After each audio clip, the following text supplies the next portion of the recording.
Lebanon জুড়ে Israeli হামলায় নিহত ৫৯। লেবাননে হামলা অব্যাহত রেখেছে ইসরায়েল।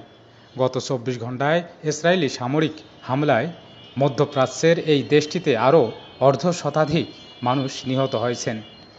আহত হয়েছেন আরও পৌনে ২ শতাধিক লেবানিজ।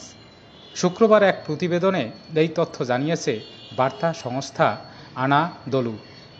প্রতিবেদনে বলা হয়েছে, গত এক দিনে লেবাননে ইসরায়েলি হামলায় আরও অন্তত ৫৯ জন নিহত হয়েছেন। এতে করে গত বছরের অক্টোবর থেকে এ পর্যন্ত মোট মৃতের সংখ্যা বেড়ে ৩,৪৪৫ জনে পৌঁছেছে বলে লেবাননের স্বাস্থ্য মন্ত্রণালয় শুক্রবার জানিয়েছে। এক বিবৃতিতে মন্ত্রণালয় আরও বলেছে, গত দিনে হওয়া হামলায় আরও ১৮২ জন আহত হয়েছেন।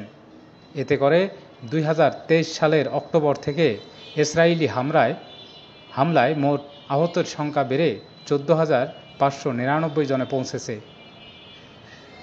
মূলত গত বছরের অক্টোবরে ফিলিস্তিনের অবরুদ্ধ গাজা ভূখণ্ডে ইসরায়েলি আগ্রাসন শুরু হওয়ার পর থেকেই লেবাননের সশস্ত্র গোষ্ঠী হিজবুল্লাহর সঙ্গে সংঘাত চলছে ইসরায়েলের। তবে গত সেপ্টেম্বর মাস থেকে হিজবুল্লাহর সঙ্গে ইসরায়েলের পূর্ণমাত্রার যুদ্ধ শুরু হয়।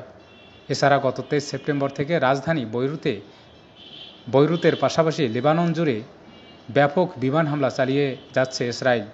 ইসরায়েলি সামরিক বাহিনীর দাবি, সশস্ত্র গোষ্ঠী হিজবুল্লাহর অপারেটিভস অবকাঠামো এবং অস্ত্রাগারকে লক্ষ্য করে এই হামলা চলছে। হিজবুল্লাহ পাল্টা আঘাত হানছে।